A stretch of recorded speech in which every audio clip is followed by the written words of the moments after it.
Area Planning Foundation.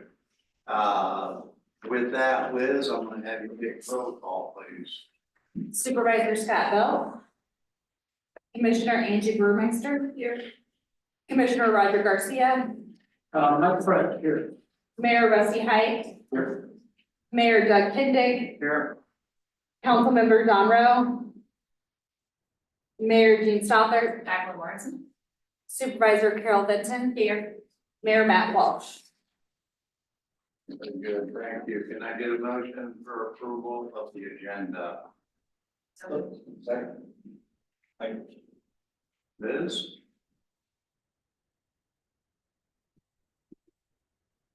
Burmeister. Yes. Friend. Yes. Height. Yes. Morrison. Yes. Vinton. Yes.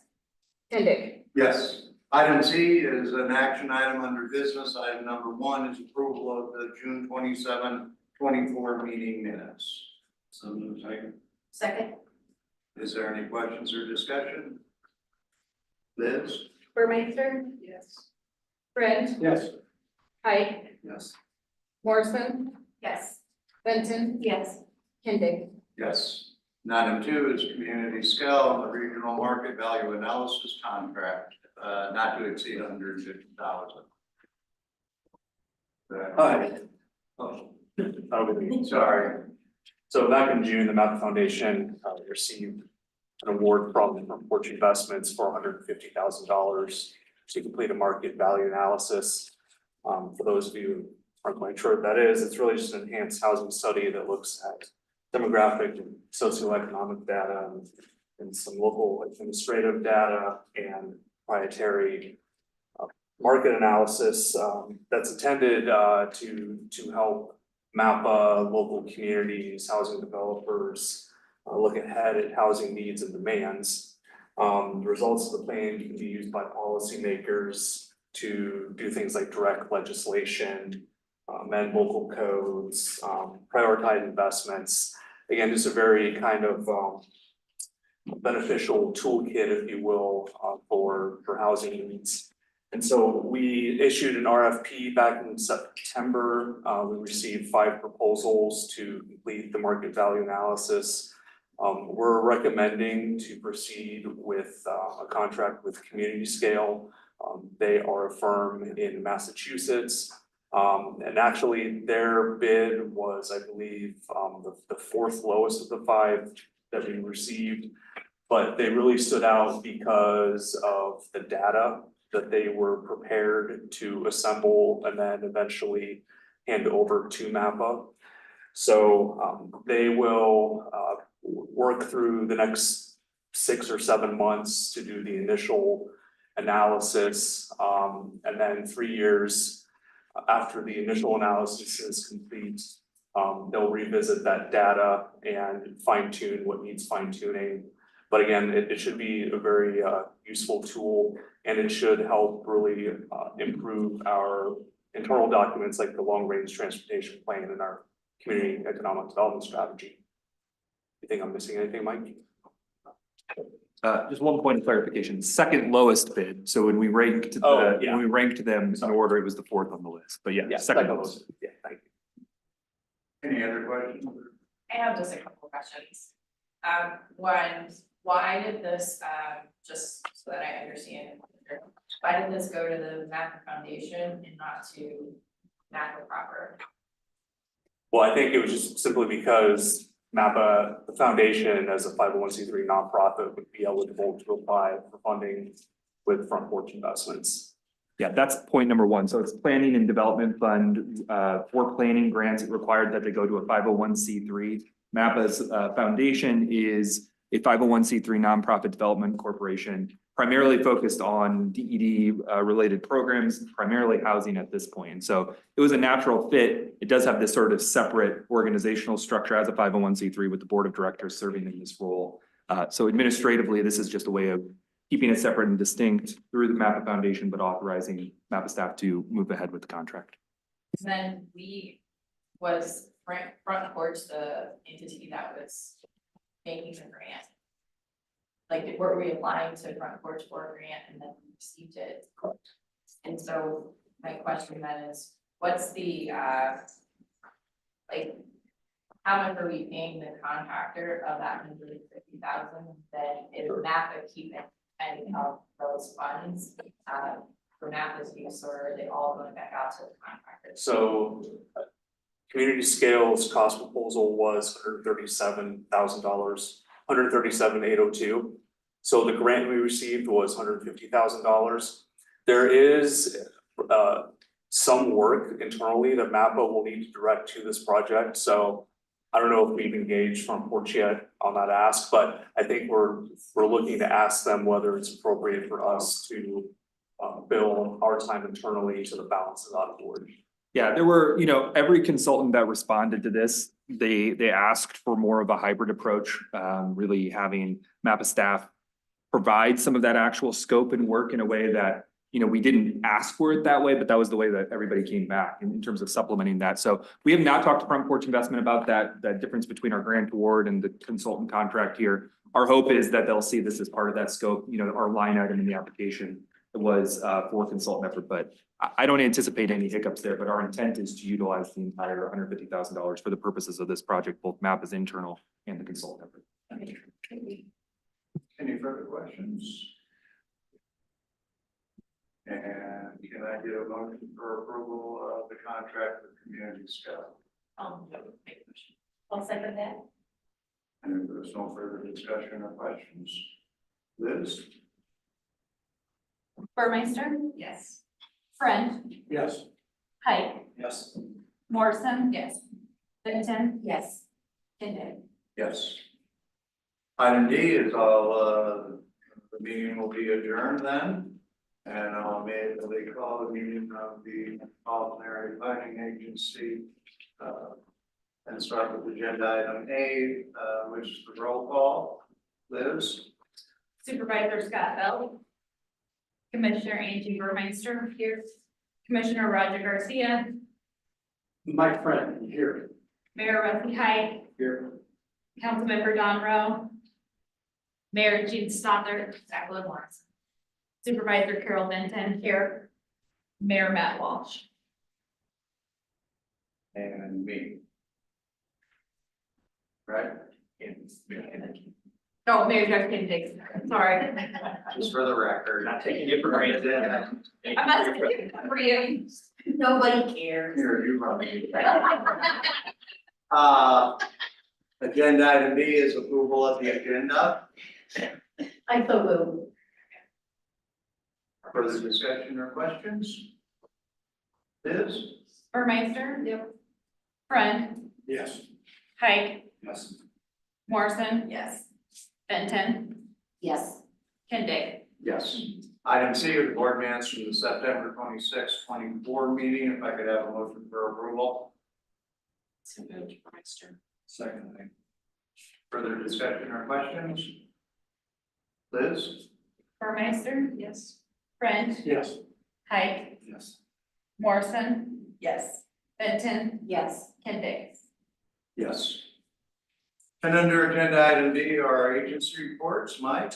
Sure, so I will direct your attention to a couple of pieces of paper in front of you here today. At the back of your packet, there's a couple of letters addressed to representatives of our congressional delegation. So within Congress, currently working its way through the House is the National Defense Authorization Act, or NDAA. And one of the proposals coming out of the Senate actually included the reauthorization of EDA programs as part of that. And so our statewide or our national associations have been working pretty tirelessly to get the word out about this proposal and ask everyone to connect with their congressional representatives. I won't spend too much time talking about it, but within the proposal, there's a number of really big changes that have a tremendous impact on MAPA. And one of them is our partnership planning grant, which has been $70,000 for every economic development district across the country since the 80s, would be increased to $225,000. And EDA's cost share would go from a flat 50% and a dollar for dollar match to being 60%. We push it a little bit closer to what we see on the transportation side of things for that cost share. And really, I think too, EDA hasn't been reauthorized for 20 years, and so a number of the programs are important and they're pretty flexible. But the bill would also entertain a broadening of UDA's focus outside of some of the existing areas into broadband, more explicit role of the disaster recovery process, which, as we've talked about here a number of times, they are a big part of that disaster recovery response framework. That's not actually in their authorization bill. It's kind of a separate thing that Congress has been doing. And then also workforce training and other development. So I encourage you to look at this. If you're talking with congressional staff here in the short term, I encourage them not just to support the NDAA as it's viewed as past legislation, but that the current proposal also includes these important economic development related programs as well. So happy to answer any questions that you have about that as well. So just an update here. Earlier this month, we had our annual meeting, and during the day we had a trail workshop with our speaker from that event, Kevin Bell. The workshop we held over in Neola at Arrowhead Park. It was a great event, great workshop with some of the stakeholders from across Iowa about the Great American Rail Trail, about trail planning in Iowa more generally, and how we can support those projects. And then, really kind of segued that all the way into the evening where we had the annual dinner over in Council Bluffs at the Holiday Inn, and just a great event. And kudos and thanks to Christina and Liz and Sue and Laura and everybody who put that event on. Both events really, because it was kind of made these days busy on our annual meeting. But I think thank you for all of you who were there, and it was a good event. Gotten a lot of good feedback on it since we held it. MAPA in the news, a number of news stories here over the last month, a number of them about the Missouri River Bridge study that we're coordinating with Council Bluffs. That's looking at a new structure over the Missouri River between downtown Omaha and the west end of Council Bluffs, activating the golf course that is owned by the city along the riverfront there, and also providing a connection for a multimodal corridor along First Avenue. The trail there today, the city desires to look at transit alternatives, and so really thinking about that bridge and that connectivity there. So a lot of great coverage both in traditional media, news stories, but also Grow Omaha Report had a nice overview of the study and what we hope to account for. And then this week we put out a survey, or I guess the press release about survey results that we've seen through Safe Streets for All to date, and got some really great pickup in both WOWT and WHO radio about that. Continue to drive interest for the survey and talking a little bit about all the work that's going on around the region, from Omaha's Vision Zero to Council Bluffs to all the active transportation plans that we see in the region as well. So good coverage of MAPA activities. So Supervisor Minton and I were in Dayton, Ohio earlier this month for the Executive Directors Conference and board retreat, and had never been to Dayton before. It's an interesting little city. I mean, it's kind of not what I was expecting. Commissioner Burmeister is apparently from Dayton, which I didn't know until I got the travel authorization from this, but my flight schedule got a little bit delayed, so I didn't get to spend as much time in Dayton as I hoped. But I did do a presentation on strategic planning. One of the best parts about this is some of these panels that we have with executive directors of organizations like MAPA, the regional council, and just learning from each other. Talked a lot about our strategic planning, how we came to do that and repeat it, and how we use it here internally. And so it was a great time to connect with peers across the country.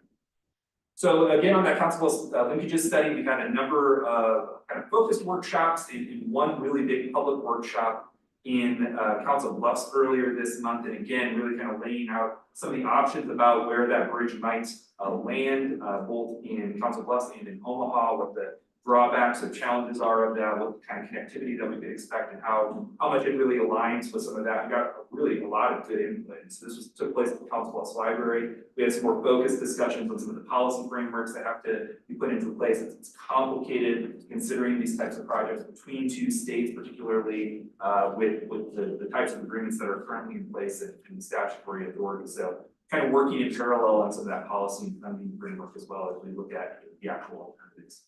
And then one note I just want to draw your attention to, we talk a lot about at the MAPA level about the Safe Streets and Roads for All program. Is actually even this big planning effort that we're doing. And that was unlocked by this new program through the bipartisan infrastructure law. But recently the city of Omaha and city of Council Bluffs got their own awards to really develop local policy in support of that safe systems approach. So MAPA staff help support these applications, and you see, some pretty significant awards to kind of updates to local policy, whether it's speed management guides, good streets design guides, and some demonstration projects in Omaha and in Council Bluffs. And really over the course of the last 3 years, over $2.3 million of these safety planning budget come to the MAPA region to support MAPA's planning here in the urban area, our planning in the rural area part of Iowa in coordination with SWPCO, and then these really targeted intervention strategies in our community partners. And so as we get closer to our recommendations on our final plan next summer, we anticipate more interest in this. Transportation team's already talking to folks about traffic calming policies and speed management plans in communities as we're doing our jurisdictional visits. So really kind of seeing this project feed on itself and some great work. Congratulations to City of Omaha and congratulating their Walsh because it's not here. But some pretty significant awards there. And so thanks for continuing that work. And that's on if there's any questions. Christina's got a report. Yes.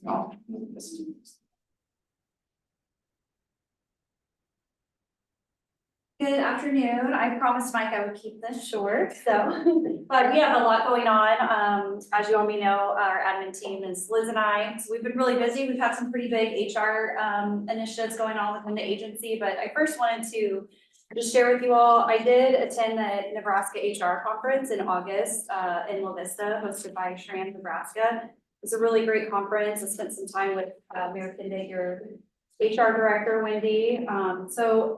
The overarching theme of the conference was HR has been summoned, and really there was a lot of discussion around the evolution of HR and the critical link of HR between the people strategy and the business strategy. So a lot of the different breakout groups were focused kind of in these 5 areas that were came out of the 2023-2024 SRAM State of the Workplace report on the 5 key workplace challenges. So training and evolving workforce, balancing inflation and talent challenges, struggle with engaging workers, and then realizing the full potential of AI and persistent mental health challenges in the workplace. So really great conference and definitely one that allowed me to meet a lot of different folks around the area. So I think that'll be one that we'll continue to attend each year.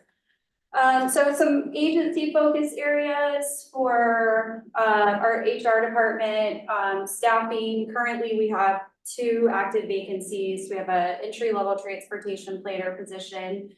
Michael Blank recently departed MAPA to Minnesota DOT, so we're really excited for him. And then our community economic development department, we are going to be posting a entry-level planner 1 position for that as well. So those should be posting soon. And then coming a little further down the road, our deputy director position, we're hoping to post by the end of the year. And then also a GIS internship that will likely be coming a little later, so January. Just some key things for agency automation. You all may recall that we put out an RFP for an enterprise resource planning system. We did procure Oracle NetSuite, and the one kind of key component or module that was missing in that solution was the HR, so like our talent management, applicant tracking, things like that. So I was able to find kind of a smaller mini HRIS system through Bamboo HR, and so we've purchased that. We're in the middle of our implementation stage right now, so a lot of that, the data and pulling all of that stuff together, but we're really excited. This platform includes an applicant tracking system, so we'll have a full life cycle of our employees now from all the way from application to separation, personnel and talent management, time off tracking, employee engagement, and then learning management. They do also have an existing integration with Oracle NetSuite, so the 2 systems should be able to communicate. We'll see how well that goes when we actually move into the implementation of that piece. But we are planning to deploy the applicant tracking system module with our 2 planner vacancies. So we're really excited to get that started and really streamline a lot of our workflows. Just being a team of 2, this will really help our department in streamlining, especially on the recruiting side. So excited about that.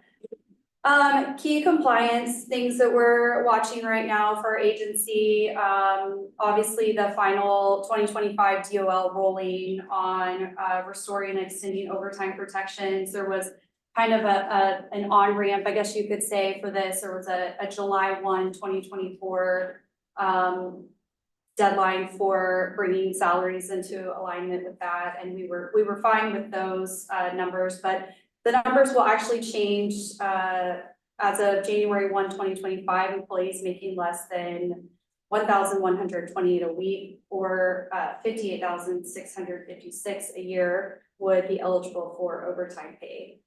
So there was no change to the duties test, but for us, we are going to be amending our salary schedule. The impact at MAPA is the position class, a couple of the positions within our support classification. So in December, I just wanted to share with the board, we'll likely be bringing that salary schedule to you all for an amendment to make sure that we're compliant with that ruling. So in addition to that, we are also confirming, going through our job descriptions and just double checking, making sure that all of those duties tests are met for anyone that exceeds that salary amount. We just want to make sure that we're compliant there.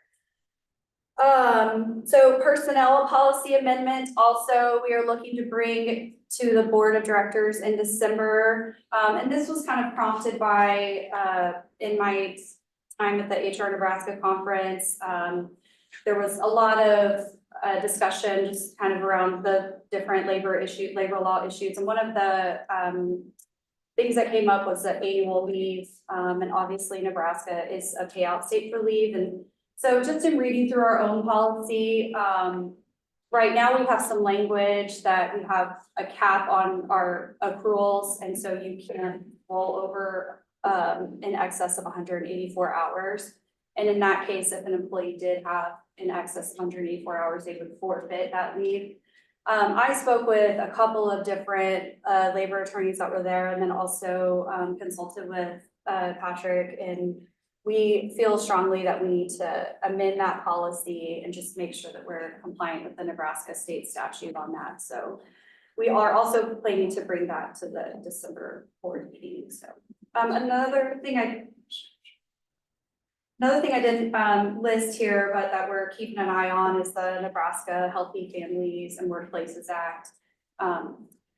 In reading through that bill, it's not entirely clear on the exemption and if MAPA meets the status to be exempt from that. So we have some inquiries out to both our legal as well as our legislative service, Kissel Coho. So we've got a couple of questions out on that, but we just want to make sure that we are in fact exempt from that if the bill does pass. From what I've been hearing, it sounds like it will, but the language isn't exactly clear if MAPA would be excluded from that.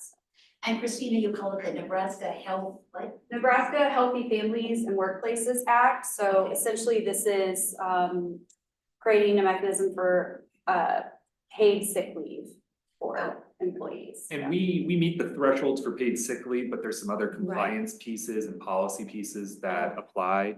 So, the state government, local political subdivisions are exempted. Nebraska law is not exactly clear and consistent on whether MAPA is a political subdivision. We are in some cases, we aren't in others. And so just some clarification about whether this applies to us, if we're exempt, if we're not, and just trying to understand the compliance piece on the back end is really where, this is one of those unique things where a lot of times it'll say political subdivision with property tax authority, or it'll say, somebody formed under the Interlocal Cooperation Act. This one is silent on that. And so just trying to understand.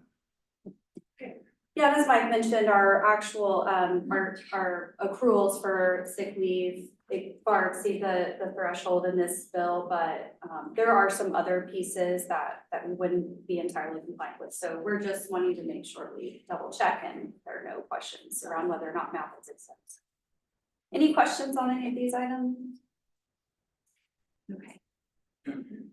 So just some current and upcoming trainings that we have going on. Our leadership team is participating in the High Performance Leadership Academy. This is through, it's a 12-week 4-course mentorship-based program, content provided by industry-leading executives. And the program provides best practices in leadership, organizational development, change management, negotiation, collaboration. So our entire leadership team is going through that. We purchased 10 seats to this training. And so we will have 3 seats remaining for the 2025 cohorts that we'll be able to put some of our senior staff through. So really great program so far. There are a couple of our managers were in an earlier session, so they are wrapping up, and then the remainder of us will be wrapping up. We've just hit the halfway point, so very excited on that. And then in October, at the end of this month, actually, in fact, next week, we'll have an all-staff retirement education session. We're actually making a transition for record keeping services, so we'll have emeritus there to help our staff get familiar with the new web portal, managing their investments, and then also we'll have our fund manager there, Corey Libis from American Wealth Partners, to answer any questions about retirement elections and things like that. So, in addition to that, kind of on the AI side of things, it's really a hot trending topic, and so for our admin team, we have a webinar, AI Blueprint, developing smart AI policies. So essentially, it'll include discussion around privacy, security, and ethical use of AI, and then strategies to prevent bias in AI tools, particularly in recruitment. So with a lot of these software, different software systems, you know, it's very easy to create different questions that can those disqualifying questions, a yes or no. So we just want to make sure that while these systems can be really helpful in streamlining our work, that we're being careful and not creating any bias within the systems. In December, we plan to host a manager's budget workshop as we start to prepare for our 2026 work program and budget. And then we're really excited that we'll have a staff legislative training with Kissel Coho, answering questions about the legislative process and how our work at MAPA can support policymakers. So we're really looking forward to that. We just got that scheduled for December 17th. And then finally, kind of leading into the new year, we'll have a leadership retreat in January 2025, and in February, hope to have our all-staff retreat coming out of our performance management periods. If there are no questions, I just want to highlight our annual meeting again. We had a really great event. This is a big piece of what Liz and I do throughout the year with our different meetings and events, and I just want to highlight and just say thank you to the entire MAPA team. It's always a team effort, and we really appreciate all the help across the agency. We appreciate you all for being there. And not listed here, but we are planning to host a December council meeting in Bellevue. We'll be at the Beardmore Event Center, and we'll have base leadership there to speak on the military installation resiliency project. Did I say that right? So we're really excited to have Offutt leadership there, and then it sounds like we'll also have chamber leadership there as well, potentially Keith Mello or Randy Norwood. Is that correct?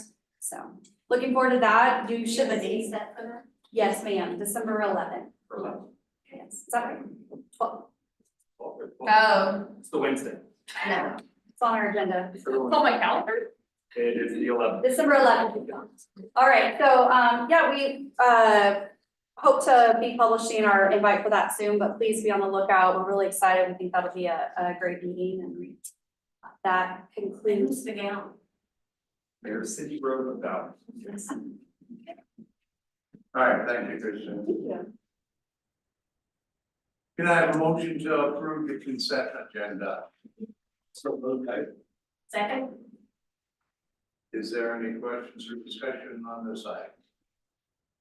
If not, Liz? Burmeister, Yes.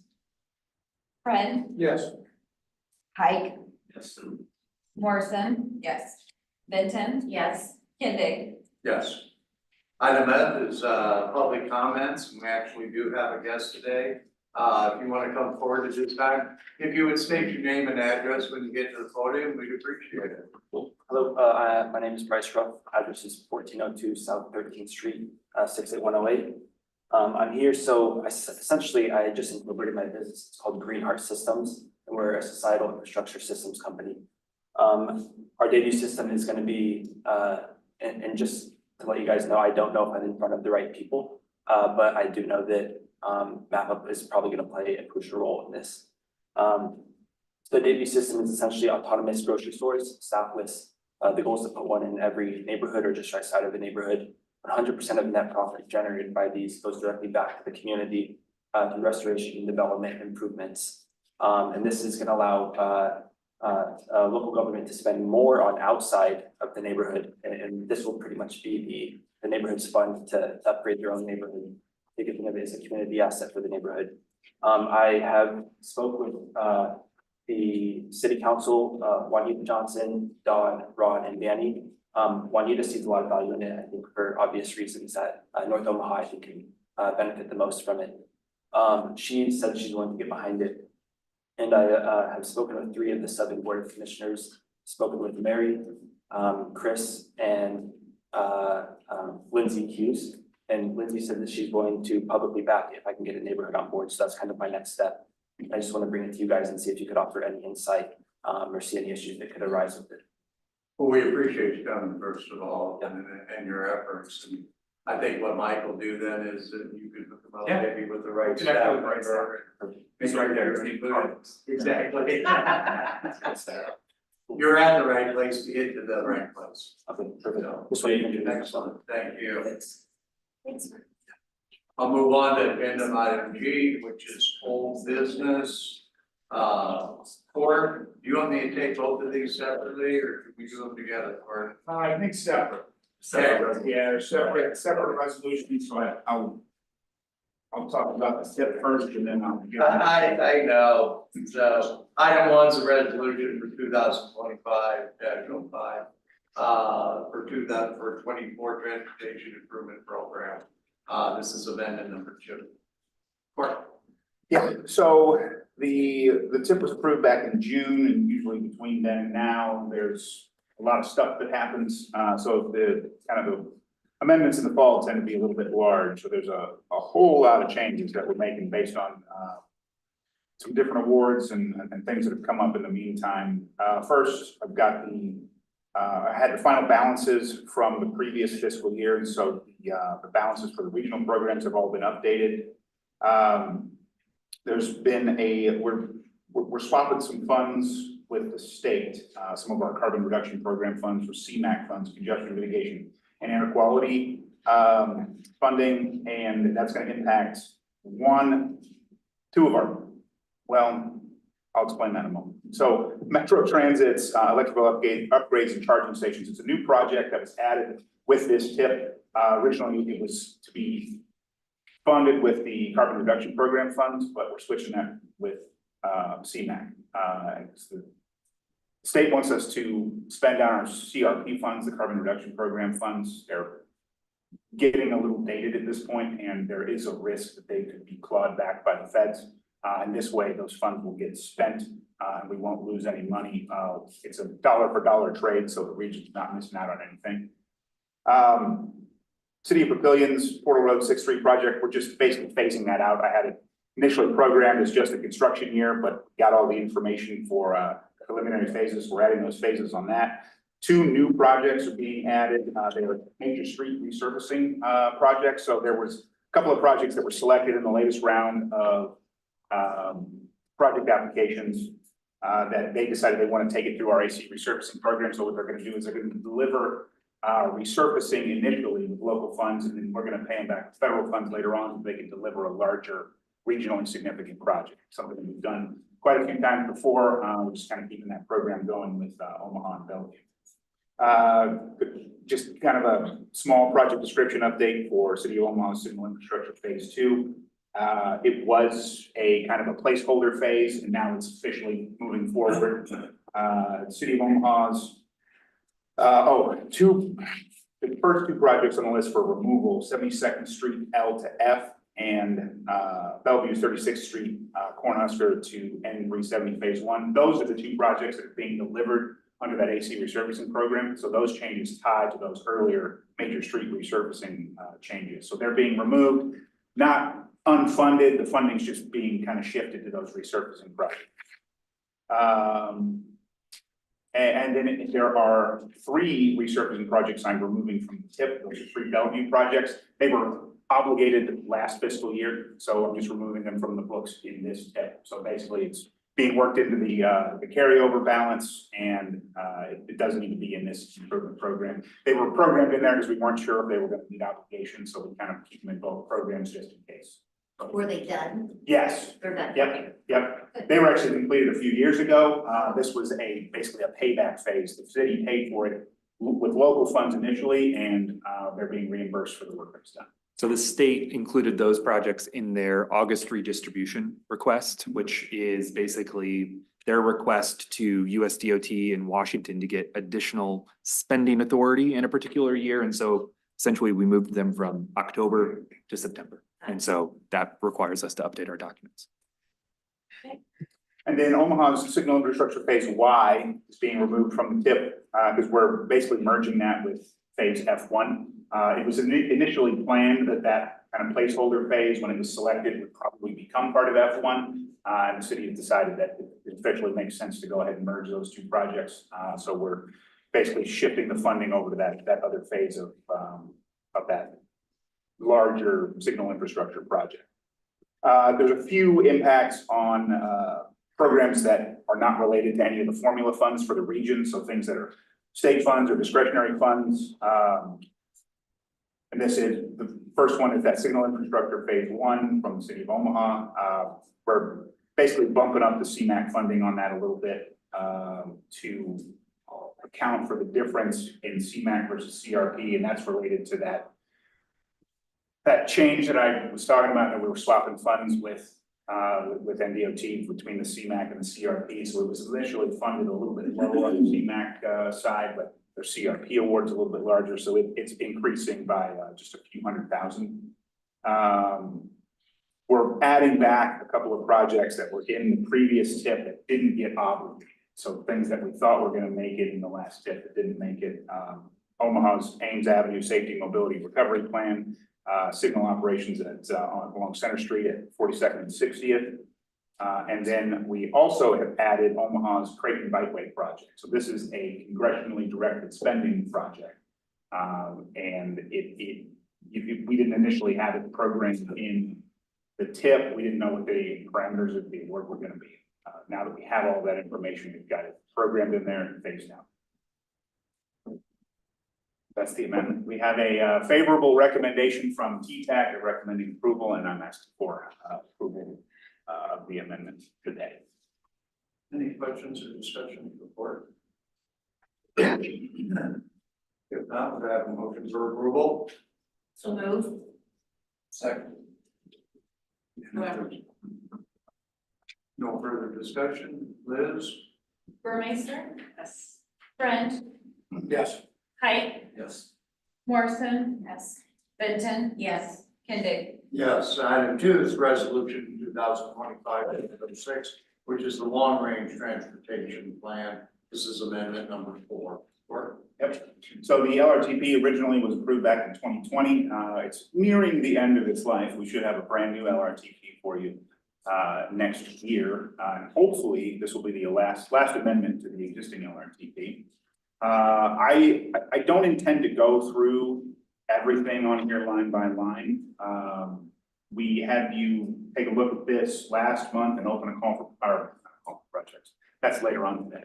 And have you open a public comment period, 25-day public comment period. Most of what we've done is we've updated 14 projects to align with cost increases. That is one more than when we brought this last month. The 24th Street, Omaha's 24th Street streetscape improvements, which is a congressionally directed spending project. That project they combined an additional phase of that into this one line, so it's going up. And we had to account for that in the LRTP because it was about a little more than a $5 million upgrade or increase. We've got 3 projects where we're updating the description on it, and then we added 19 projects to the LRTP based on kind of local and state planning efforts. A lot of those are from state DOT. As they come up with their program each year, we try to capture as much as we can in the LRTP. There's also some of the some of the phases in the airport authority, the EPLI kind of terminal modernization program, we didn't have all those phases captured, so we put that in there. And that also ties to, we've updated the short-term revenues for those, for some of those aviation programs. We didn't have all of their awards baked into what we were showing as revenues because they didn't have them when we initially approved the LRTP. So we're accounting for all of that in there. I'd be happy to answer any questions about any of the specific projects if you have them. You probably noticed that a lot of them are also in the TIP amendment because they're often quite related. Oh, and I do want to note that I hadn't seen any comments from the public until today. We actually did receive a comment last week from the public. I couldn't actually tell if it was about this amendment or if it was just a general comment on the LRTP, but it was within the window. So I figured I would bring it up. They were concerned that the plan is not multimodal enough. And they'd like to see a little bit more effort on that area. And I would say that we're definitely going to be talking about that a little bit more in the new LRTP that we'll bring next year. So I think that's how we're going to respond. But he didn't have any specific comments about the amendment, so I don't have anything to specifically bring to you about that. But happy to answer any questions. Questions for Carter? If not, would I have a motion for approval? Second. If there's no further discussion, Liz? Burmeister? Yes. Trent? Yes. Height? Yes. Morrison? Yes. Benton? Yes. Kennedy? Yes. Thank you. Thank you. Item H, under new business is the 2025 budget. Mike? Yeah, so one piece of action today on this is something that we had intended to do during our budgeting process earlier this year and neglected to because it's novel. So I'll talk a little bit about its novelty and just walking through a little bit about what this document represents and how we intend to use it going forward. In FY24, during the budgeting process, we talked to the board about establishing a cash reserve of $1 million to basically account for some of the undesignated cash that was sitting within MAPA that we didn't have a designated purpose for. And our hope was to put the board really in charge of what we do with those funds. We had been investing them, we had kind of included them in our investment plan over time. And so this document here before you today will actually replace what we had previously called our investment strategy and kind of link this with that cash reserve balance that we showed in the budgeting process. So two pieces to this. The first page here is that investment plan. This is a piece of this that the board has kind of seen in this form in the past. The main sort of structure here is our existing investments are in the right-hand column there, kind of showing our laddered reserves policy. This is what we've been presenting to the board for a number of years now, where we keep a larger proportion of our assets that are invested in shorter term investments and annuities, with a kind of going out all the way up to 6 years, depending on market conditions. Currently, with fluctuations in interest rates beyond 4 years, there's really no benefit going out any farther than that. And so, as you can see here, 834,000 in kind of those initial kind of 1 year liquidity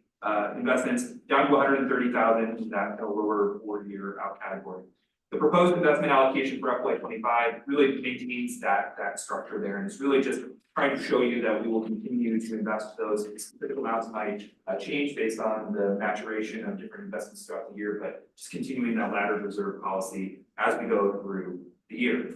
So the second part of this is taking a look at what was directed by the board in the FY 2025 budget for these short-term outlays and the inlays anticipated into the cash reserve fund. Yep, let's go to the next page. That would be, yep, thank you.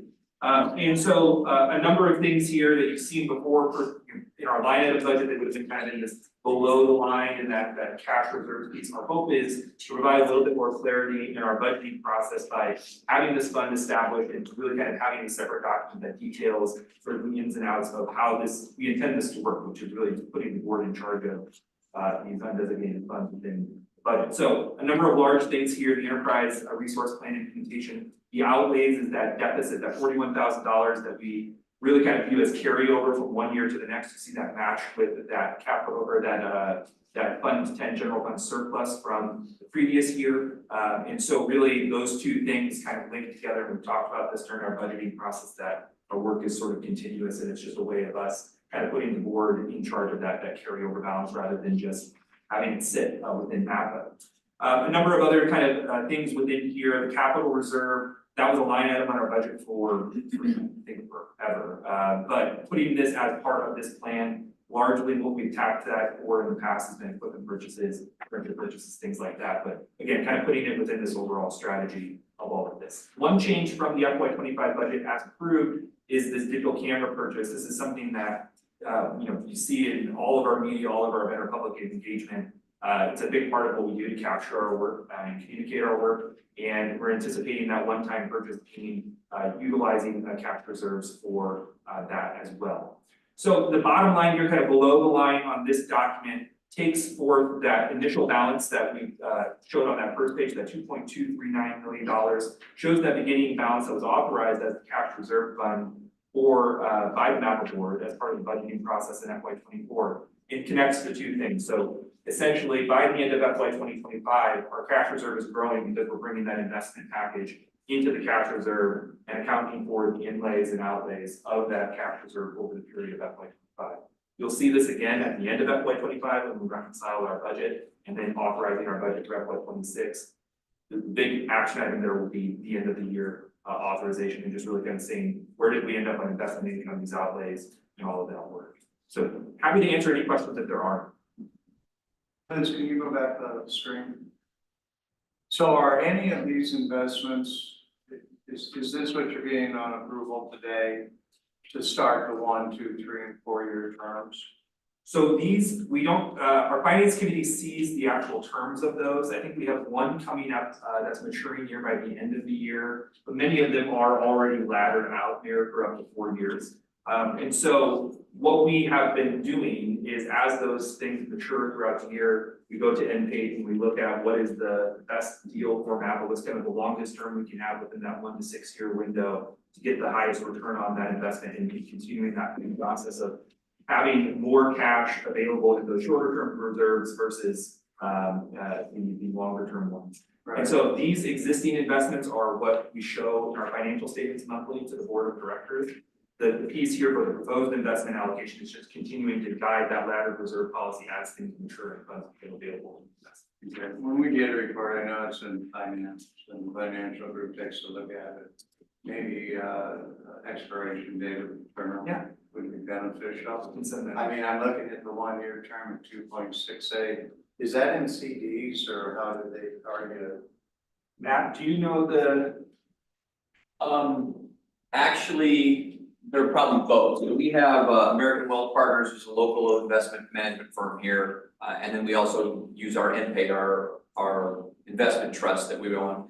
So American Wealth Partners invests for us in CDs. They go out and find the best market rate at the time when I have money to give them to invest, and then NPAID uses treasuries. So when we did those term investments, they might not have been a year at the time, and that may be something that's misleading here. So the term investment here is 1 year left on the maturity. We may have invested it 3 years ago when the rates, because you're being a banker, you're seeing that those rates are no good. I'm saying you didn't get a very good. Right, yeah. That was as best we could get 3 years ago, maybe when that was a 3 year term. These are actually just the dates left on maturity, not necessarily the dates that we initiated it. But it's a very good question. And so what would, not only expiration date, but when you started that investment, just having that on a report like this would be really beneficial. Yeah, that's a great clarification. We can do that. So thanks, Matt. I have a few questions. Yes. On the back, or I guess where it says short-term outlays. Outlays will not exceed the budgeted amount by more than 10%. Which budgeted amount are you referring to? It would be the budgeted amount. So these are line items on our line item budget within MAPA. And so it would be the line item budget in MAPA. Cash reserves are included in that as, or I guess outlays from the cash reserve in some ways. They are line itemed out in our budget. So that 10% rule is similar to the guidance that we have for our UPWP about when we have to go and amend that. The UPWP being the largest driver that we have of our budget actions, whether that's amendments to our budget or amendments to that UPWP. Trying to align those two things so we don't have separate. So when we voted on the budget, maybe I saw this then, maybe I just didn't pay attention, we actually agreed to buy a digital camera out of the, No, that's new. That's new. so. So then if it's not a line item in the budget, then how are you deciding which of these outlays or which threshold for the outlays are without coming to the board? Well, this board action would guide that. So essentially that below the line section where we detail the cash reserve, this is replacing that in the line item budget. For the purposes of that. And Mike, could I answer? I think I know where you're going with it. So we don't have a line item for that particular individual expense. That's why I put it at 5,000. 5,000 on the federal side, if it's over 5,000, becomes capital purchase. If we did that, then you would probably see it as a line item on our budget. But I put it at 5,000 because I think the essence, Laura, we're estimating below 5,000. She doesn't know. If it comes in over 5,000, then we're gonna have to see whether or not there's room on the budget for it. But if it comes under, then it's a supply. It's technically not a piece of equipment. It falls under our supply budget, which is a robust, aggregate amount on the line item budget. So there's not a line item per se for every single thing that we buy as a supply. But yeah, it is a good point because if it does become a capital purchase, then typically we line item capital purchases on the budget. Just because on the federal side, you have to show them as an expense on our audited statements, they become a capital and they don't even show up on the statement, but on the federal side, they have to, so. So, so I'm just trying to understand. For instance, at the bottom where you show general fund surplus, cash to be transferred, general fund to bring fiscal year 2025, budget to net zero. So it's based on the surplus from 2024.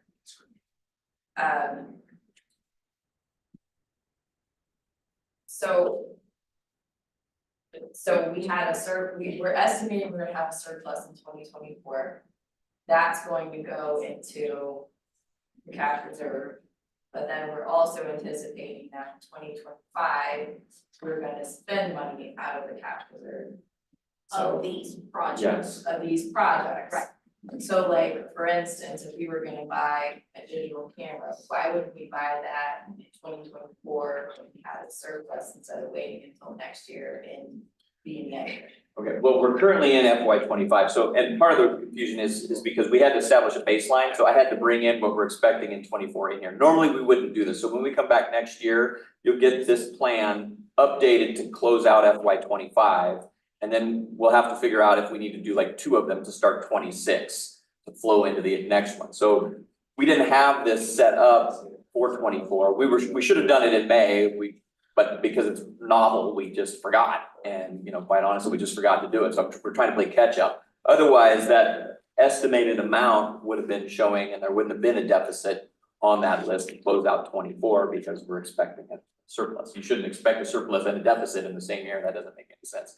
But so we brought that over to net it out. The 40-some thousand, I can't see it now, the 40-some thousand, 41,902, that's what would be if we make those purchases of the camera and we spend the entire 250,000 on enterprise, we still have a remaining net deficit estimated in our budget right now of 41,000. So if, for instance, though, enterprise resource planning comes in 50,000 short or 50,000 low, then there's no deficit. So I'm just making worst case scenario based on the budget. And then, so the 41,902 would be additional expenses that the agency has to operate that we would not be able to afford without infusion from the cash reserve. Bringing in the 240-some thousand from the prior year, like I said, is just to establish that baseline so that those funds are accounted for, because we didn't do this in May before the close of the fiscal year. Can I ask 2 more questions? Yeah. Okay. One, I also see that we're putting investment income, the prior investment income into cash reserve. Are we also making a decision as a board today? I made an assumption that investment income, all of our accounts and not just the cash reserve income. Is that the right assumption? Right, and this is designed to bring our investments in line with the cash reserve fund balance. Because what we did is establish a $1 million arbitrary amount. So we asked the board, let's get money in there. And then my staff will work to reconcile. Well, this is our attempt to reconcile. All those investments are really the board's funds, but they're not officially the board's funds because we haven't put them in the new cash reserve fund, which we just created last year. So this is designed to align exactly the amount. Well, we never know because every day it changes because of interest rates. But as our target, our expected maturity dates, or the amount of those funds, we're expecting them to be X amount of dollars on June 30, the end of the fiscal year. Assuming that everything, all of our estimates are 100% perfect, that dollar amount will be really what the board should have in the cash reserve fund. So the amount of the investments. So I guess the question that I'm asking is if in fiscal year 2025, if there's investment income that comes from interest on our accounts, are we saying as a board, any investment income that we earn in the future will go into cash reserves, and not into our annual operating Correct. budget? That's correct. From the investments that belong to the cash reserve, and those are those investments. But the investments that don't belong to the cash reserve would stay in our operating? Correct, and the only reason we have those is because of MPAID. And MPAID operates the equivalent of a money market. So when we get funds in advance for projects that we do as an operation, we put them there because why not get 5%, right? So those are other investments that do show up on our financial statements as investment income. Those would not be in the cash reserve because those are literally just parked funds for operational purposes that are already already designated. But I think part of your question, Jacqueline, is presently the money is just gaining investment income and it's undesignated for a purpose. But part of this is to give the board, if you wanted that to go into agency operations as opposed to just, going into the cash reserve, that would be part of this decision-making process, but budgeting process. Part of it is that it's not transparent enough and now for all of you to key in on that and make those kind of decisions. So this represents more or less what we are doing today in terms of taking the undesignated cash and putting it within the cash reserve fund. But future decisions about this and its allocation, that is fully within the purview of the board.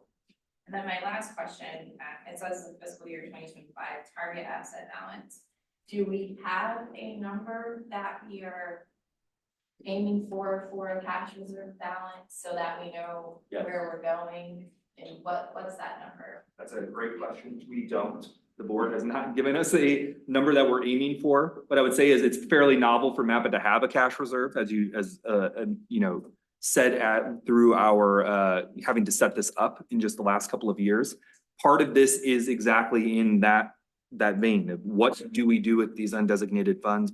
A lot of it came from COVID era where we had federal funds supplant a lot of our need for dues, and we kept dues flat over that period. Just to maintain, kind of like that consistency. But also, us having vacancy savings throughout the year would impact this, us accounting for all of our budgeted positions at full, usage. Coming back at the end of the year, if we have, several months of a position being open, those are the kinds of things that contribute to us having a surplus at the end of the year. And part of it from our perspective is making sure that the board's clear that this surplus exists and a portion of it is being moved into the next fiscal year to support things that maybe got delayed or didn't get done, the continuation of a position. Right now, it's just very difficult for us to account for that in the budget process without something like this. Right, and I'm sorry, I misunderstood your question. I thought you meant what's the target? Our target is on the, at the bottom line there. It's almost 2 million. That's our target for what we believe factually will be the amount in the fund. But I guess you were asking what should the fund amount be, right? So and that's really your purview, right? But like Mike said, that this document will show you, well, here's what you actually have. So you decide how much it should be. And then, we either divest those funds, in other words, give them back, or we find some operational purpose for them, to draw down the cash reserve. But we never were able to show that, like Mike said, because we didn't have a formal cash reserve fund in our accounting system. So we could never show in and out as revenue and expenditures for our audited financial statements. So it always looked like we were at a deficit or a revenue, and then this money just kind of sat out on the side below the line, if you will. It was just, it's kind of chaotic, and I've been just trying for the last 2 years to find a way to bring this in more in line with how most governments do their, fund accounting by formally creating them and then doing transfers in and out as essentially income and revenue, or income and expenditure. So that's what we have now formally built. This then gets us to this point to where the numbers that you see at the end of the year, we'll do this again at the end of the year like we should have, 4 months ago. You'll see, oh, wow, this is what we have, this is what we're looking for, and then this is, what do we want to do the next year? Do we really want to continue growing, or are we drawing too much? You'll be able to make that decision. You'll say, no, we're not doing that, or yes, we're going to do that. You'll have full visibility of the, and we'll be able to tell you definitively, no, we do not need what we tell you in this is what we need out of the fund, or what we think we can put back in. Operations is taken care of. If you know. Matt, I remember last year when you were trying to set this up.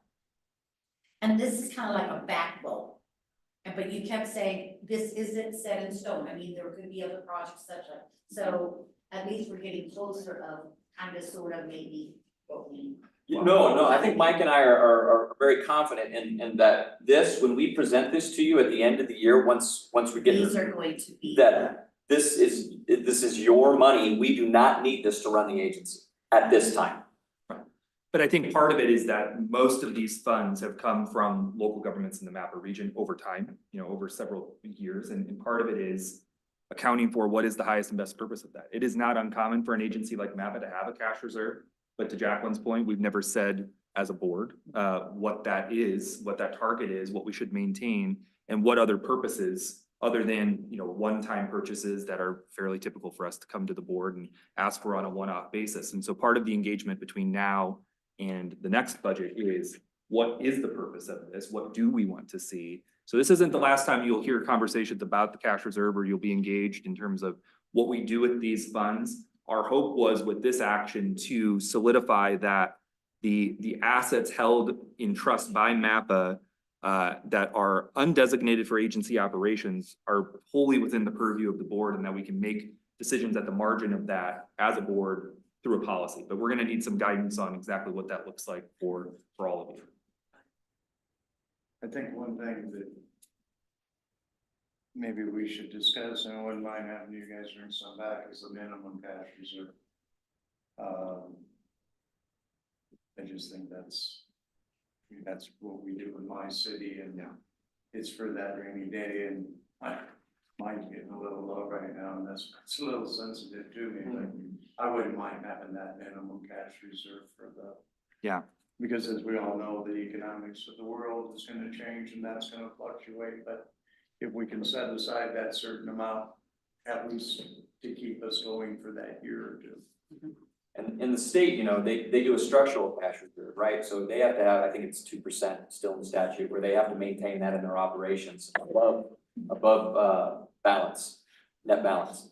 And then they have whatever else goes into the cash reserve, whatever other surplus. We could do that. I thought about doing something like that. Would essentially be MAPA's operational buffer. But we have that through a cash flow of $700,000. We maintain a cash flow of $700,000.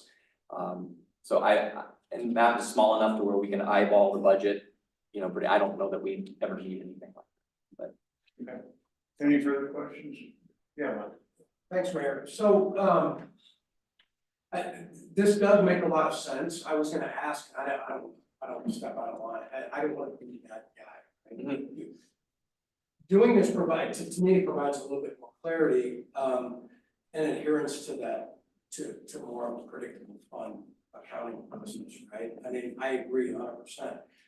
When you get to that point, and I don't know what this board would have in front of them, is there a little bit deeper drill down in this application? So if that guy did walk up and say $5,000 for a camera, who's gonna drill into that? Is it this board, or is it gonna be I mean, I'm not saying that may be what it costs, that's fine. What does it look like? Because we're going through this with our county board right now. We're going, okay, we need to drill a little bit deeper into these allocations, and we don't even have a separate cash reserve. So that was the first thing, and it might be rhetorical. You don't have to answer. Second thing is, does this whole thing provide a unique protection to these funds in case there is? In case there are federal grants that are running out and they're trying to claw them back? Because it's in another account. Yeah, I mean, so it would not be available to Matt or I to allocate to activities without a separate board action. So if we lost, our 70,000 of EDA reauthorization just doesn't occur, and we just don't get that 70,000 on an annual basis to sustain that level, it would require an allocation from the board above and beyond that, and that would come to you in an approval like this. It would be a line item here. And so, yes, that I guess that's one purpose for potentially having a cash reserve in an agency like MAPA, is that uncertainty around all of that. But part of it would be, we would still need a board action to access that in this situation. And I think from our perspective, there's a lot of, sort of maybe logical ways that a cash reserve like this could be put into action, larger one-time purchases of equipment, similar things that we've done with the cash reserve in the past. I think where we're gonna need the board engagement is what else? Does it help us accelerate something else? Does it help us put these funds into action in service of our community partners? What does that actually look like? But again, without this level of transparency and having an actual sheet of paper that we can show you to show you how all these pieces interplay with MAPA's investments and having this kind of target of where we're going to end up by the end of the year, it gives us the sense of, to Matt's point, like we can make those decisions around the margins with that cash flow. But this was just something that was sort of unaccounted for within our formal budget that we really wanted to put you all in charge of, because I think it's a lot of money to MAPA. Certainly, it represents about a quarter of our budget on an annual basis. And so, what is the purpose of that in sort of an interlocal organization? How do we put those funds into action? Or is the investment income, a reasonable usage of that to provide this rainy day fund that maybe we do need in the event of something? But again, that's going to have to be a policy decision by this board to help guide us. And we've got ideas, but I don't think that we can do it without a lot more significant guidance. But this is just baseline accounting for what we're already doing and putting it within a fund for the board. This money that's laying is not collecting interest, correct? It is collecting interest, It as you is. see on the front page. Yeah. Oh, It's Doing well. collecting a lot of it. If you're ever gonna have a time to build a new cash reserve, it would be the last 2 or 3 years, because it's been kind of remarkable. Some of Okay. these there was a period where they were 5-6%, which is, that's a lot for money that's just sitting there with zero risk. Enjoy it for the next. Yeah. Yeah, for the next 6 months. Short-term rates are coming down. Maybe the inversion curve will flip back to normal and then we can go out to some longer rates, but we don't know. I just have one part. I think you've answered it probably, but I'm a little confused on just one part. I agree with the whole thing, the implementation and everything, but I'm confused on what we're voting on today. So we're voting on the plan and everything on how you're gonna move it around and create it, but these line items for the short-term outlays, are we approving those today just as concepts, and then you're gonna bring those back to us? And I'm sorry if you've answered it, because I know it's been asked a couple times. No, there's a bit. I'll let Mike Yeah, take it away. everything in those short-term and long-term outlays has been approved through the 2025 budget process, except for the digital camera. And that is the purpose of that. It was, as Matt noted, we are uncertain as to what that purchase looks like. But in the event that it is a capital purchase above $5,000, which I think is unlikely, it would go to here. Otherwise, it would be a purchase through just our normal supplies budget, as Matt noted, which is a separate line item. That said, we wanted the flexibility to not just have to sit and wait and come back at the end of the budget process. But again, I don't anticipate that it would be $5,000, but if it were, that's the piece there. The rest of this was accounted for in the FY25 line item budget. If we don't take action today, the cash reserve would just maintain its balance at $1 million today, and MAPA would still have these other funds being invested that just aren't accounted for in this. We could reconcile this at the end of the year. Again, we don't have to take action today to do this, but the baseline for us is that once we have a document like this that we can speak from, we can start that policy discussion that we were just discussing about what do we do with this long term? What's the 1, 2, 3, 5 year plan for all of this? Ultimately, in order to move funds out of our, what we call our 10 fund, our operations fund, to our 50 fund, which is our new cash reserve fund, I need a board action to do that. So that target amount of 1.957 is ultimately what you're approving me to do, so that I have the authority then to move funds out of operations and into cash reserves. You know, the target, that's why we use the target language, because I won't probably do it until the end of the fiscal year. But I need the authority to do that. I don't wanna like beat this to death, but the agency dissolution reserve, why does that need to go back into the general fund and not be? Worst case scenario. It's just a worst case scenario here. If we, I mean, obviously, we don't expect it to dissolve, but I have to say, if we were, this is how much money. So it's just established the But it- the absolute But liquidation. the way this looks is that we're taking it out of the cash reserve and putting it into our regular operating fund. If, to me, if the agency was gonna dissolve, sorry, that's a perfect reason to reach into the cash reserve. Right. So why are we moving it? We're not, and that's why I understand what's the right term I'm looking for, the messaging here on this form is trying to, that's why we put it as long-term. That would be a long-term draw, and rather than short-term. The short-term is what we're gonna do in this fiscal year. The long-term is intended to be, and maybe we need a definition there, is that these are notional, these will not happen until, you know, the critical event there, in this case, you know, the end of the agency, which makes So it. technically, at the end of 25, as long as MAP is around that 250. Will stay there. Collects interest. Yeah, it doesn't become an outlet. It's one of those, when we started this conversation about undesignated funds, you know, the conversation was, okay, well, what's the minimum cash balance? We will put that into a cash reserve. And our interlocal has a very specific process for the, you know, what happens in the event of dissolving the agency, and said, okay, well, we should hold at least that much in reserve in addition to that. And so it's kind of this stair-step process, you know, then with the ERP, the board approved that. So this is several fiscal years of decisions that haven't been summarized in this exact way. But yes, to your point, we can clarify this and make this as useful as possible. That is, as Matt noted, a notional amount simply to account for, you know, how we would need to act and having enough funds held within MAPA to dissolve the agency should the parties agree that that was. I can't tell you how to do your accounting for this document, but it might be helpful if like you showed it, but said designated funds, so that we know that it's still there. We just, it's not something that's accessible to us, or we can't use it, it'll always be there. But to show it as an outlay, it to me shows that we would expect that it's coming out at the end of 25, it would be there, but it will be there, it's just designated, so.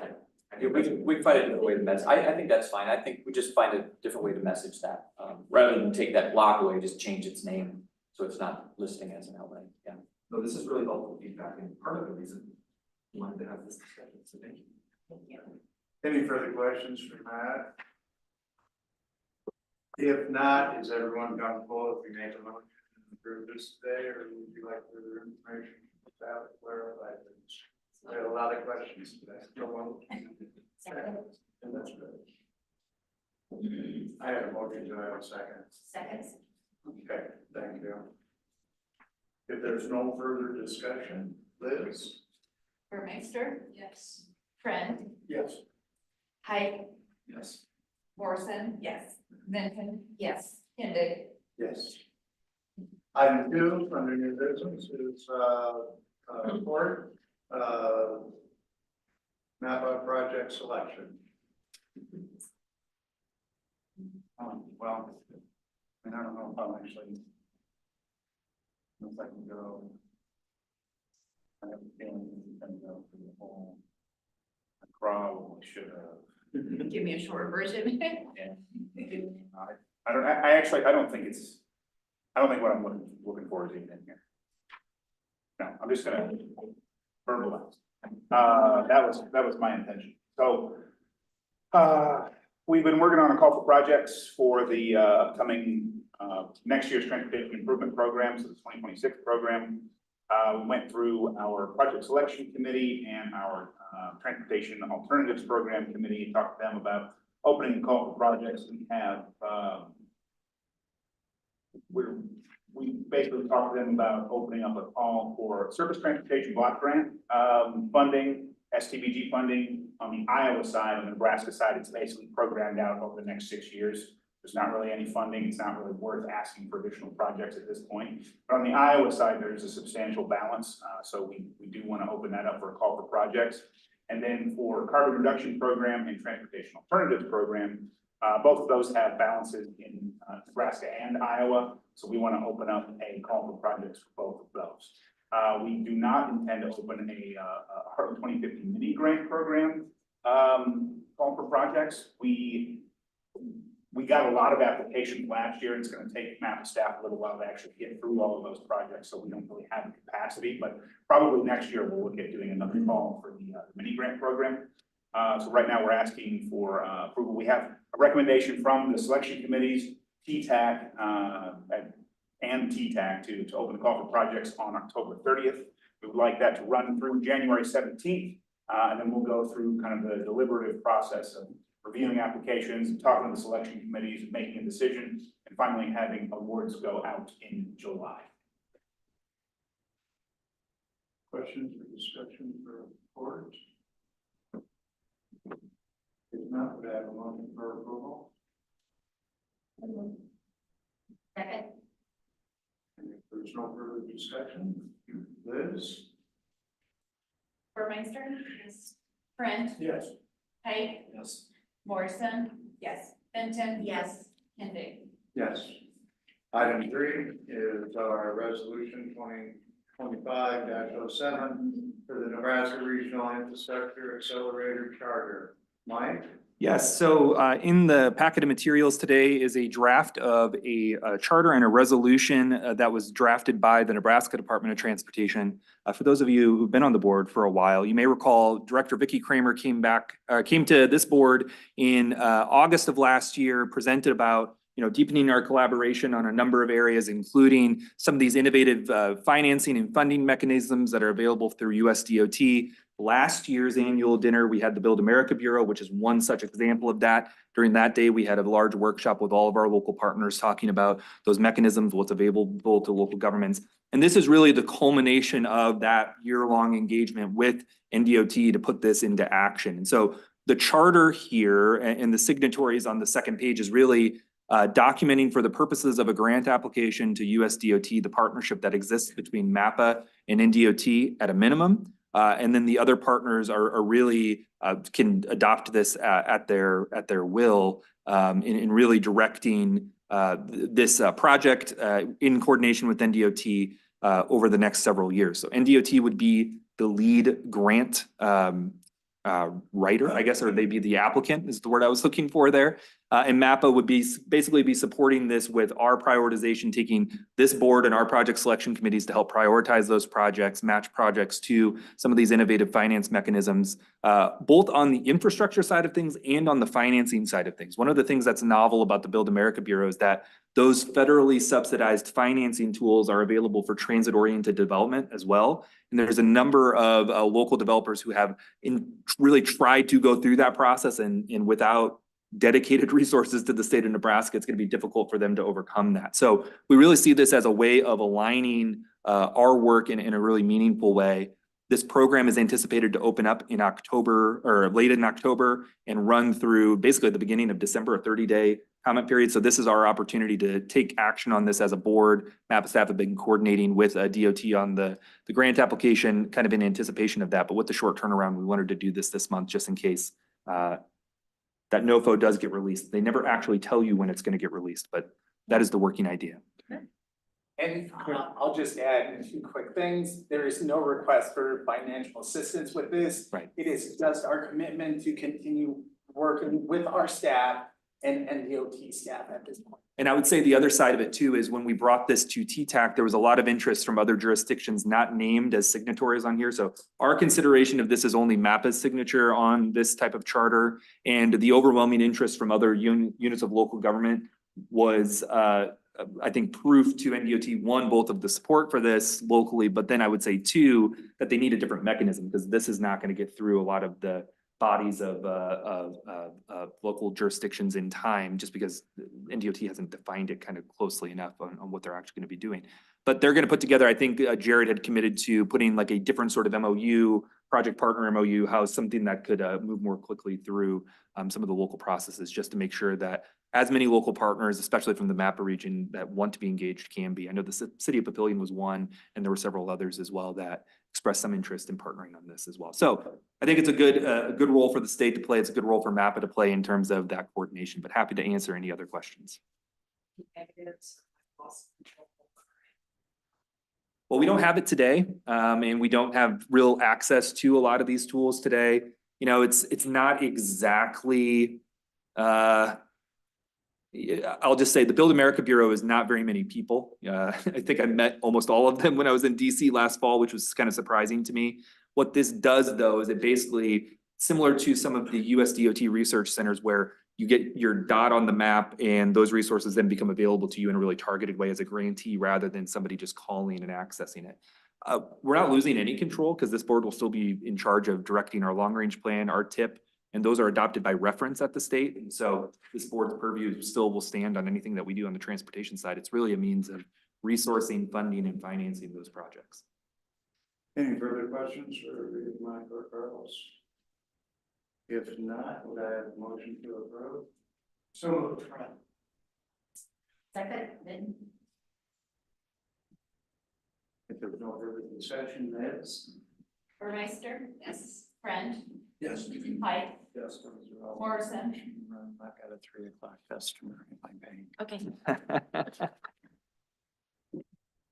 Morrison. Yes. Benton. Yes. Kennedy. Yes. Okay, we'll move on. I think that's three. We just did number 3. We're moving on to. Move on to 4, the climate pollution reduction grant project update. Hi, good afternoon. We're just gonna talk real quick about just an update on our climate pollution reduction grant. So a little bit of background, this is an EPA awarded funding. We're working at this from 3 levels. The state has their own award, City of Omaha is doing their own plan, and we're looking at a regional plan for the 8-county region. I'll explain that. 3 major components: develop a preliminary climate action plan, followed up in what we're trying to do right now is developing a comprehensive climate action plan for the region. Then followed up a couple years later with updates and reports on progress. So the region we're talking about is a larger MSA. It's the 8-county region, 5 counties in Nebraska consisting of Washington, Saunders, Cass, Sarpy, Douglas, and 3 counties on the Iowa side, Harrison, Potawatomi, and Mills. Right now, we're engaging local community officials in each of the counties. This past week, Grant and I, and with Laura's team, who's helped us facilitate and get all these meetings set up, we've been to Cass and Saunders County. Tomorrow, we're actually going to be in Potawatomi County. So if you're in the area and want to learn more and dive deeper into some of the data and information that we have, come on over. But that's what we're doing for the next 2 weeks. We're trying to finish up all our county meetings before the 2nd week of November, if I remember correctly. Our last meeting's November 6th. So we'll be at each of these county locations next 2 weeks, talking about this program, what it means at the county level, and developing and helping us comprehend how we develop our comprehensive climate action plan. Here's the timeline. We're doing this throughout the spring of next year, writing the report, turning it in December 2025 to the EPA, with lots and lots of help from the city of Omaha. If you have additional questions, feel free to contact myself, Grant, or Laura, and we'll be happy to assist, collaborate, come out to any additional meetings you would like more information on this. Why are we doing this? The final why. This EPA grant is one of many that are coming out. What we have seen is that when you have those little check boxes on these discretionary grants, they often ask, does your community have an existing climate action plan? This will fulfill that goal, help you and help other communities around the region qualify for additional discretionary funds. That's all I have. Okay, Questions? any questions for Carlos?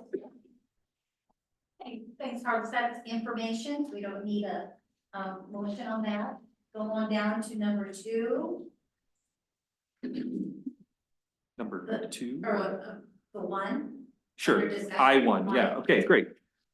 So this time of year, I know you all are looking ahead to the 2025 legislative session as your own units of government. And I think one thing that we talk about infrequently here at MAPA, but one thing that I wanted to get your engagement on here today is MAPA's legislative committee. And I'll talk a little bit about how we coordinate with our legislative partners and policymakers at the state level in both Nebraska and Iowa. And really, this is to start a discussion just kind of about, MAPA's role, what we can do to sort of deepen our partnership with policymakers at the state level and support all the work that you do.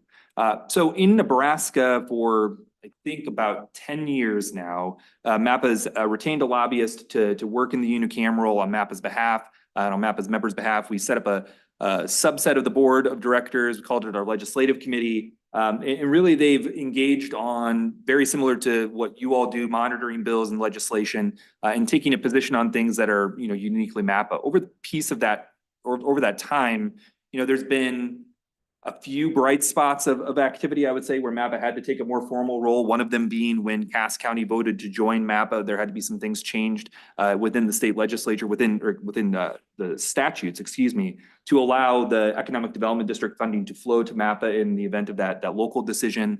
There's been a few things on transit and other things over the life of this.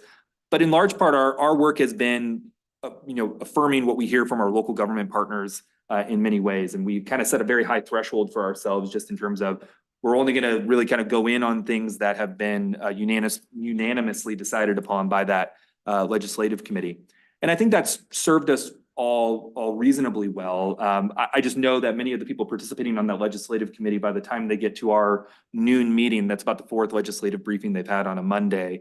And so in an effort to really kind of lean into what MAPA does that's unique in here in the metro area and some of the roles that we play, is really trying to better define kind of where we fit into some of these conversations, particularly around transportation and economic development. I think on the MPO side of things, we're constantly in conversations with state and local partners about policies and revisions to policy and legislative needs, and that's only increasing with our work in traffic safety and kind of that safe streets and roads for all. We're really having an unprecedented amount of engagement from law enforcement partners as one example, just in terms of what tools are at their disposal and what might be considered going into the future. So the front page here is really in coordination with Kissel Cohout, our lobbyist, and with Mayor Kindig, who sat in on the session, was just really a starting point for that conversation and some issues that we see. A lot of this isn't explicitly getting out and advocating strongly, but really trying to just provide detail and data and reports and things like that to policymakers during that process, connecting with legislative staff at key points to provide what information we have. It's something that we haven't been great at. I mean, the pace of the legislature baffles me in some ways. That's slow than fast. But really trying to be more proactive about that and really leaning on our representation to do that and do that more effectively and efficiently. So that's the Nebraska side of things. On the back page, talk a little bit about Iowa, which is mostly run through our statewide association, the Iowa Council of Governments. They have Cope Murphy as that statewide lobbyist, and they do a really good job of keeping us up to date on what's happening in the legislature each year. And our ICOG draft priorities are very similar to what we would have if we did our own, but they focus a lot on, the COG assistance. It's much lower in Iowa than it is in Nebraska, and it's split many more ways in Iowa than it is in Nebraska. And so the impact of those funds was one major reason we leveraged our impact map, which I've talked about in this board meeting, and really kind of communicating the depth and breadth of what we do. Land development trusts or land redevelopment trusts are a land banking kind of tool that isn't available in Iowa that many other adjacent states have. So it's a bill that our statewide association has been supporting for 5 or 6 years now, and it's been a real challenge to kind of get it over the line. But part of that is documenting through that statewide association the challenges that we see in local development projects, and then housing initiatives. This largely is around our work as a housing trust fund for Potawatomi County and administering those funds, and in the housing programs that we help communities access at the local level, and just making sure again that the tools that we have are robust and help support all of that. And so again, you know, not really maybe something we've provided to you in this form. In the past, we've obviously done our legislative updates from our lobbyists at council of officials meetings in the spring. We've done that here at the board of directors as well. Really just kind of hopefully perking your interest about what maybe MAPA could or should be doing in this space. You know, we won't go out of what we currently do, which is when there are large things where we see a large cohort of our members interested in, such as, you know, considerations about local revenue sources and property tax and anything like that. Those are still conversations that we want to be involved in, but I think as local leaders, your input into that is probably more vital, and you got more skin in the game and more to offer in a lot of those conversations. But where we can plug in, we're going to have more of an eye to where our work intersects with that. One good example of that is local revenue restrictions, you know, feeling and seeing that really how that impacts infrastructure investment over the long term. If we don't have flexible sources of local revenue, how do we tap into some of these federal opportunities or accelerate the infrastructure investment like we just considered from the state? So it's a big picture, not anything specific here today. These are kind of, again, just that briefing on the output of that initial conversation where we can make an impact.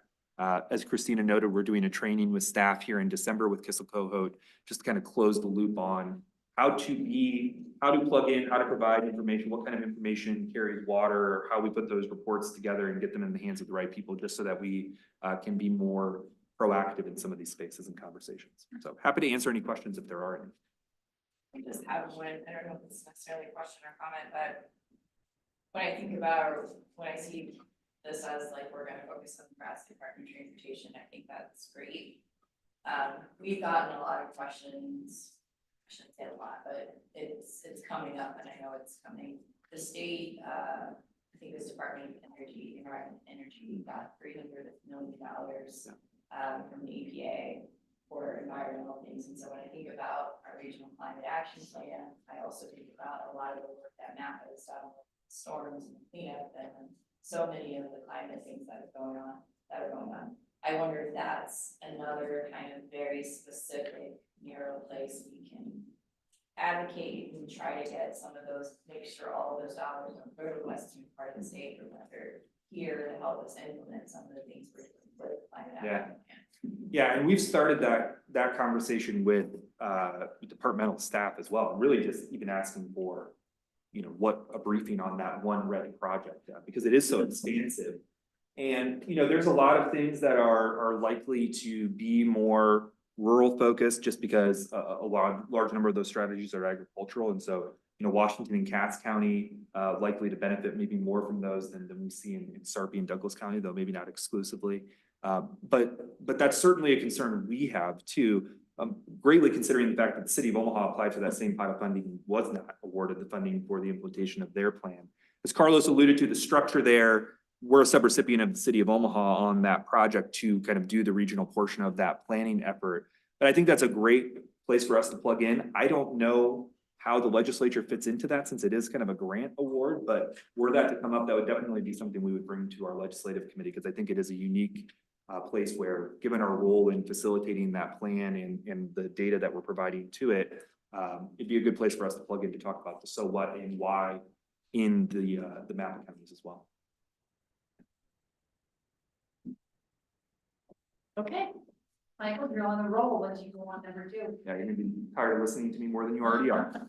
So again, this time of year in February, we take our trip for the Conference of Regions, which happens in DC every year. It's kind of our legislative conference with the National Association of Regional Councils, of which Supervisor Vinton is the current president. Is your title president, or is it higher? I can't remember how many honorifics there are on that. Queen, yeah.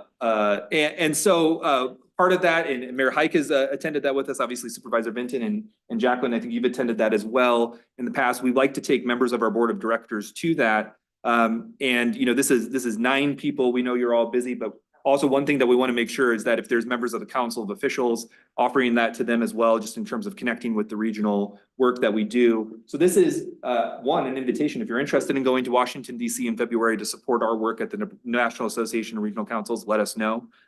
It's a great opportunity to hear from other peer organizations and many of the federal departments that oversee the implementation of a lot of programs. We'll obviously have a new, we'll have just completed an election. And so there'll be a lot to talk about, I'm sure, either way. But it's a great opportunity to connect with all of that. So this is really just letting you know that that's coming up.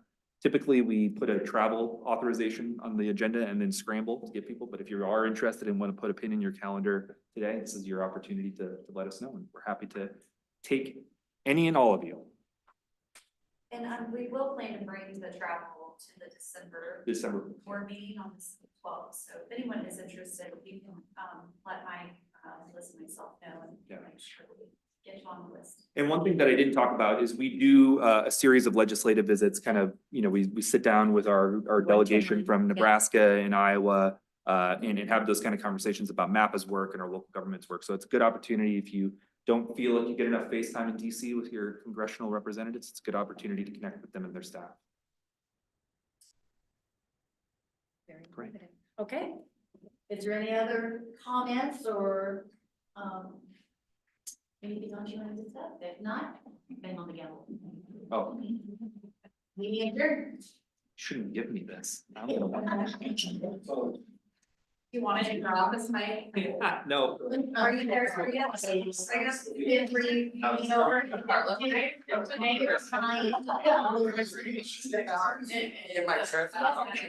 You know, I should sign out. I only make it about loss. Okay. I tried to go. Yeah. All right, Okay. We're already. But you probably haven't seen it, it's been in here. we have that exorbitant this week, but That's fine. Oh, I was.